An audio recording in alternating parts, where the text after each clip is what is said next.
大家好，本期视频我想为大家分享一个可以拍出美食类大片的金科玉律。没错，虽然听起来有点标题党，但是大家认真看完视频，按照我的方式曝光，你会发现拍出美食类大片并不难。先插播视频福利吧，给本期视频3连，然后后台通知我一下，我会随机揪出一个小伙伴送年费大会员。如果你已经是大会员了，那就帮你再续1年。好了，先看一下我这次拍摄用到的2个灯。智云 X60 RGB 和智云5倍 M40， 没错，就是这2个 mini LED 拍出了这种效果，你敢信吗？这次的 X60 RGB 是智云新推出的一款更加强大的 LED， 卡片级的大小，不及一小罐可乐的重量，这次竟然做到了60瓦功率。要知道我以前买的60瓦的灯重量至少是它的4倍以上。除去轻量便捷和超大功率2大优势，还有一点更加打动我，颜值。刚打开包装的时候，我还以为这是一个复古相机，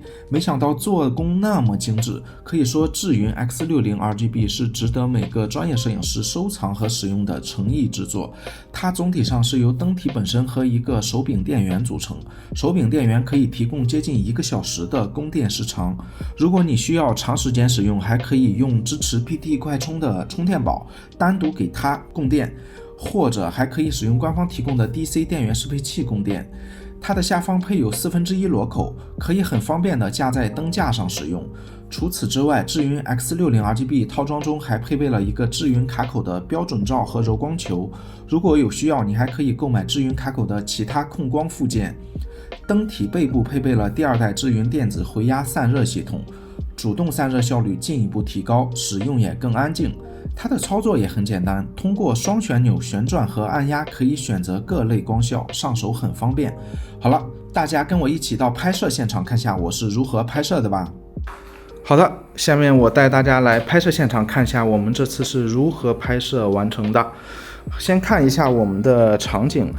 的道具的布置上其实是比较简单的，然后我主要选用的都是一些比较普通比较常见的一些道具，它总体的原则就是偏中式偏自然。然后这里可以说一下的就是这个像这块布的这种布置呢，大家可以有意无意的去给它做一些褶皱，因为这样在呈现出来的画面呢就会增加一些立体感和层次感。然后我们说一下构图吧，我们的构图其实大家可以看到，它从前面的窗格到这一个铁罐，再到这个我们拍摄的主体，再到后边我安排了这个木头，它呈现了一个隐秘的 S 型曲线，这样也会让它的拍摄构图看起来更加的协调。那我们现在就开始介绍一下我们拍摄的灯光吧。大家有没有发现我们这次的灯光跟以往非常的不一样，就是我这次居然可以是用这么一个夹子把它夹起来这样去拍，说实话我以前也没有这样去尝试过。这次之所以可以把它作为一个这么小巧的东西作为主灯，其实也是因为现在我们的这些灯它已经真的可以做到功率非常大，显色又非常准。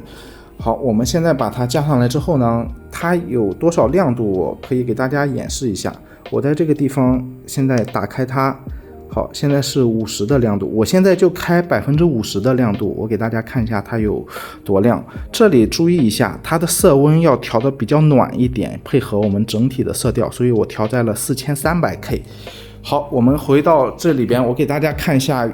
相机里的预览画面。我现在的参数是 f6.3， 感光125，快门160，焦段呢是放在了大概60焦段。即便在这么一个参数下，它的曝光完全是有保障的，而且大家可以看一下直方图，高光没有过曝，整个灰调到暗部是非常均匀的直方图，就说明它有很强的后期的这个空间。好，我们现在看一下主灯智云 X60 RGB 的效果。现在看到了画面里边，我觉得暗部还是有点偏暗的，所以我们现在在整个画面的对角线的地方，我们现在加入了第2盏灯智云的5倍手持 LED， 同样要把它改成暖色调。我们现在再拍一张。在这里我想要跟大家分享的重点是什么呢？就是你拍美食类的题材或食物类的题材，一定有一个主光是从这个侧方侧逆光打过来，看到了吗？一旦侧逆光打过来之后，大家可以看一下上面的这个产品的质感，我给大家看一下细节，能看清楚吧？它是会拍出它那种晶莹剔透的感觉，如果你打顺光的话就没有这种感觉，这个一定要牢记啊！你记住侧逆光，你拍美食已经成功了1多半了。好，现在画面里缺的是什么？我觉得画面总体已经还不错了，但是呢，它可能缺一些前景，增加一些层次感，这也是我常用的一些方法。所以呢，这个里我就把我常用的第3盏灯也加入进来吧。当然这个不是说你一定要加上我觉得是会更好，会加分的。这个是智云的5倍手持棒灯，大家看到我喜欢用它的原因是因为它前面有一个这个挡板它可以限制光线不要四处去干扰到其他的地方。所以最后呢，我们在画面的前方再加入了一个前景，加前景的时候一定要注意，一定要把遮光罩去掉，不然的话你隔着遮光罩的效果有时候还是差点意思。好，我们现在拍一张。